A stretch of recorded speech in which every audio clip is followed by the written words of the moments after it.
خال به د یار د وینو کېږدم، خال به د یار د وینو کېږدم، چې شینکي باغ کې ګل ګلاب وشرموینه.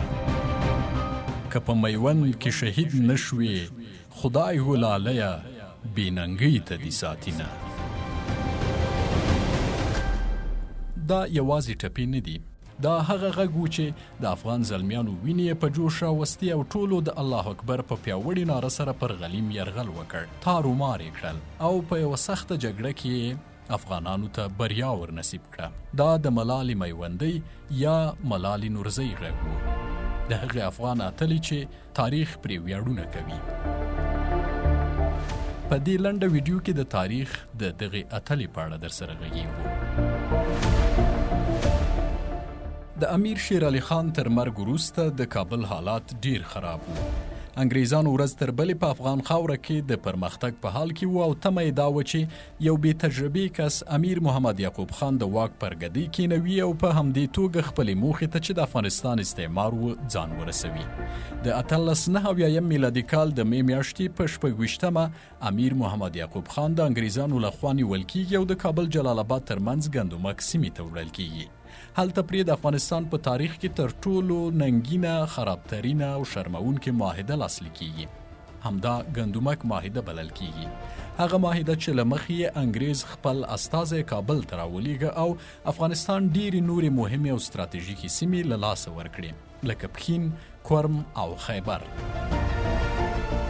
دا کار چې د افغان په وینه کې پر وړاندې سخت مخالفت موجود دی، افغانان یو ملي پاڅون ته اړ کوي او په میړانه له انګریز سره یوې سختې جګړې ته چمتوالی نیسي. ډیر وخت نه وځي چې د انګریز استازی کیوناري د افغانانو په لاس له خپلو ټولو ملګرو سره د کابل په بالاحصار کې مړ کیږي او په کندهار کې بیا د میوند پر دښته د امیر شیر علي خان د زوی غازي ایوب خان په مشرۍ د پښتنو نرو ښځې، زاړه واړه د خپل هیواد د آزادۍ د ساتنې لپاره ځانونه د میړانې او سرښندنې ډګر ته رسوي. ټکنده غرمه وه، له یوې خوا د جګړې سخت اضطراب و او د جولای سختو ګرمیو له امله غازیان سخت تږي شوي وو. دوی ټول ستړي او ستومانه ښکارېدل. د میوند پر دښته نږدې اوبه هم نه پیدا کېدې. بل خوا د انګریز پوځیانو شمیر ډیر زیات و. په پرمختللو وسلو او وسایلو سمبال و، خو پر وړاندې یې په سنګینه ایمانی او هیوادنۍ روحیه سمبال افغان زلمیان و چې تش لاس و، خو د خپل عزت، وقار او ځمکنۍ بشپړتیا ساتنې په موخه د وږو زمرو په څیر د یوې لویې بلا مخ ته ودرېدل. نیت صاف او لکه لمر روښانه و. ازادي، نه منصب، څوکۍ، امتیاز، نصر او سپین. دوی کلک هوډ کړی و چې سرې لښکرې له خپلې خاورې څخه وباسي او هېواد د دوی له منګولو څخه په بشپړه توګه آزادوي.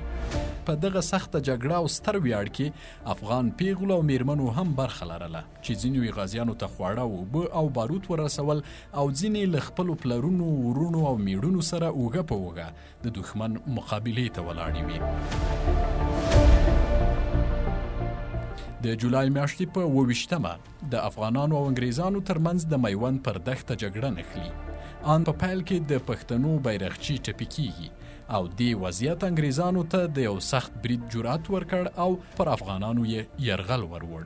خو په دې حال کې یوه پښتنه پیغله میدان ته راغله او د افغانانو ملي بیرغ یې په خپلو منګولو له ځمکې پورته کړ او دا لنډۍ یې وویله: خال به د یار د وینو کېږدم، چې شینکي باغ کې ګل ګلاب وشرموینه. د دې پیغلې دا غږ یو آسماني غږ و چې د افغان زلمیانو وینې په جوش راوستې او ټولو د الله اکبر په پیاوړي ناره سره پر غلیم یرغل وکړ. سخته جګړه وشوه.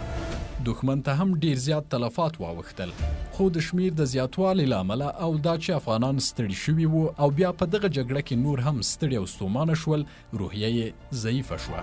په دې حال کې افغان اتله ملاله ویني چې ستړي شوي افغان پوځیان روحیه له لاسه ورکوي، نو یو وار بیا دا ناره کوي چې که په میوند کې شهید نشوي خدای ګلالیه بې ننګۍ ته دې ساتینه.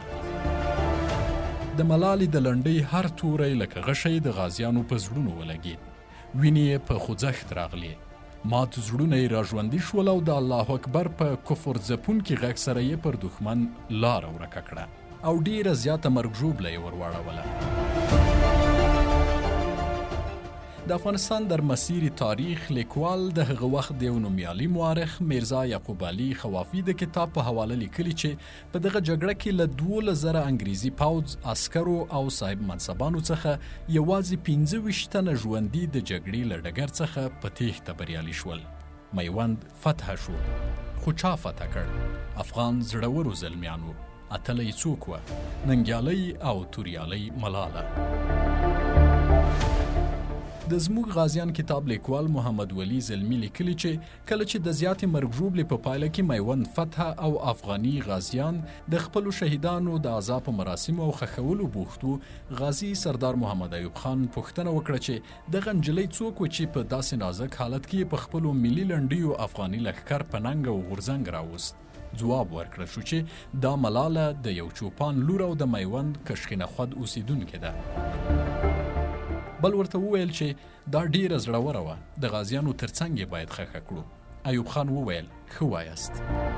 د وخت دیني عالمانو او ملي مجاهدینو د بښنې دعا ورته وکړه او همهلته یې خاورو ته وسپارله. ملاله نورزۍ د همدغه میوند په تاریخي جګړه کې د شهادت مقام ته رسېدلې او تلپاتې نوم یې په برخه شوی دی. دغه ستره کارنامه یې زموږ د هیواد په تاریخ کې په زرینو کرښو لیک او تر هغه چې افغان او افغانستان وي له چا به نه هېرېږي. خلک به پرې نازېږي او ډیر درناوی به ورته کوي. د دې نومیالۍ او ننګیالۍ پیغلې قبر د میوند د شهیدانو په هدیره کې معلوم او ډیر زیات خلک یې زیارت ته ورځي. روح یې ښاد او یاد یې همیشه.